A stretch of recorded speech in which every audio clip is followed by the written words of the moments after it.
In the house, we got my girl Eleanor Martinez, a.k.a. Eleanor Kerrigan, and the Christ Killer, the original. Oh, Lee Syatt, direct from Israel and shit. I was just on a mission to Israel. You need to fucking... Today, they got together. Did you see? They put an airport the Jews? now. The Air Force put a fucking base in Israel. It's the first ever deal like that. They're up in their game. Did you help out?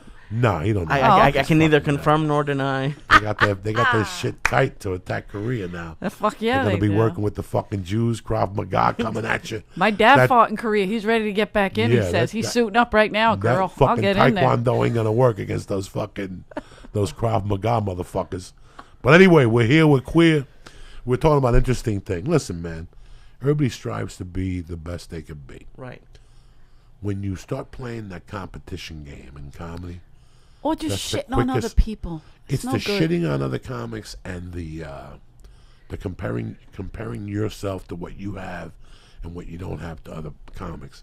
The same thing works in life. Yeah. While you're focusing on what you don't have and they have, you're fucking up instead of focusing on what you need and how you're gonna fucking get it. Yeah.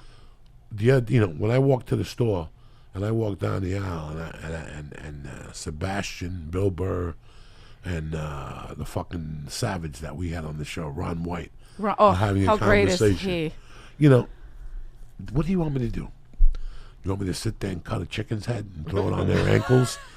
You know what I'm saying? What do you want me to do? No. Or you can't sit there and say, well, they got this, or I hate them because of that. You can't do that. That's what gets comics fucking dead. I lost that little thing I had like in '98. When you're here for 2 years, you get it.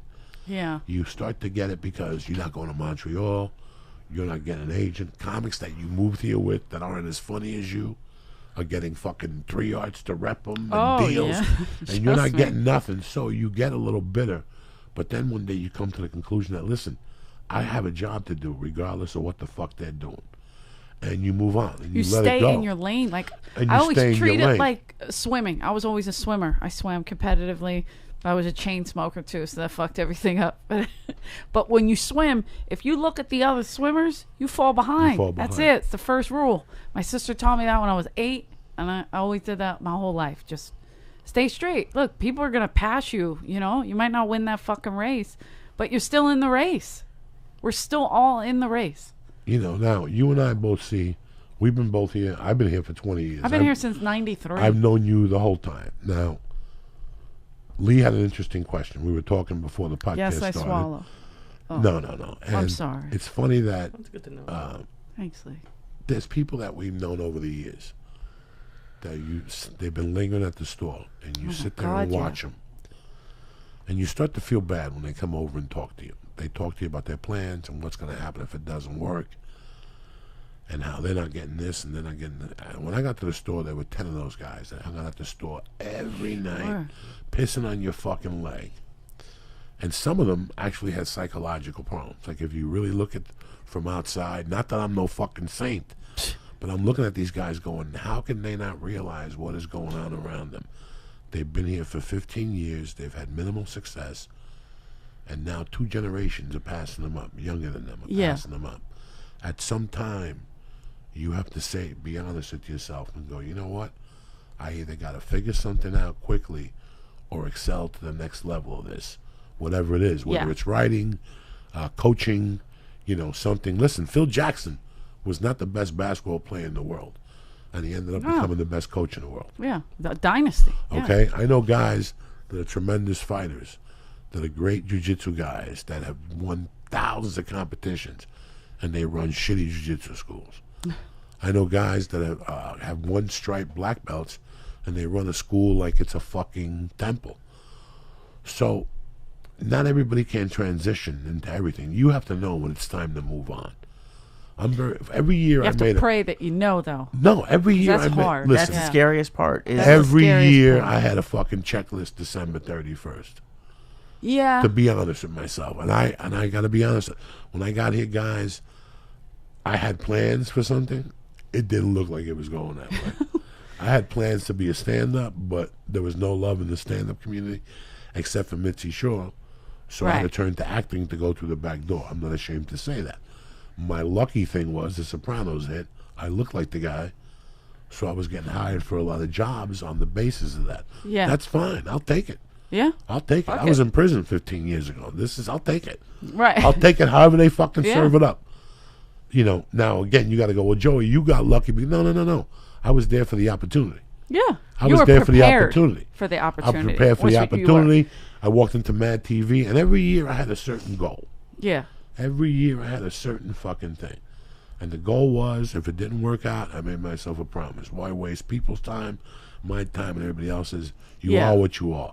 I'll move back to North Bergen, get a little hut like a fucking Pablo Escobar. I do that to my mom all the time. And wait till I die, the cops come get me, or I end up in prison. That was the truth. That was the game plan. Why kid? Even when I was sleeping in that fucking car, I was making moves. Yeah. I was still fucking, just because I didn't have an apartment, I was still getting 4 spots a week at the store, still getting 10, 22 all around town. That's when Felipe had a room. Willie had a room. Oh my God, remember Felipe? You know, everybody had a fucking room. Everybody had 2 or 3 rooms. So I was making a living. I just didn't have a fucking apartment. Yeah. But you're still hustling. That's what it is. You were striving. Your opportunity, preparation meets opportunity. So you were preparing yourself for a soon-to-be opportunity. Hopefully that comes. Sometimes these people, they're out here, they just think, oh, they'll just come find me. You know, I'm just hanging out at the right place at the right time. No, fucker, you got to be prepared. You got to be able to back it up. You could get a job and it just like it puts you over the top, but then you have nothing else after that. Nothing. You know what I mean? You get one job, everybody's like, "Oh, this guy's great or this girl's great." And then that job ends and they get nothing else because they can't back up. What happened to the dude from that fucking movie Tito Speaks? What was that skinny dude that they gave that rollerblade movie with your boy? I'm so happy about all of this. Will Kern, whatever his fucking name is, Will Ferrell? Will Ferrell and him. Oh, you're talking about the the guy from that movie, Pedro movie. Pedro, okay. Vote for Pedro. Vote for Pedro. The whole fucking thing. Napoleon Dynamite. Where is he Dynamite. The big curly hair guy? The skinny blonde guy. Ari. John Heder. Yeah, where is he today? Let me check. The red-headed Ari. Because I remember when we saw that movie, Dice was like, Ari missed out. I was like, you are an asshole. I've seen him recently, I feel like. But he still works. He actually looks normal. Right. But that was a guy that they blew up. They blew smoke in his ass. And he fell apart at the fucking seams. He was not ready for it. Right. He was not prepared for what they gave him. You know, that movie, that a lot of people don't know this. That movie, that fucking, what's his name, the chubby kid, got nominated for an Academy Award with Brad Pitt. Oh, Jonah Hill? That was Demetrius Martin's role. He got fired.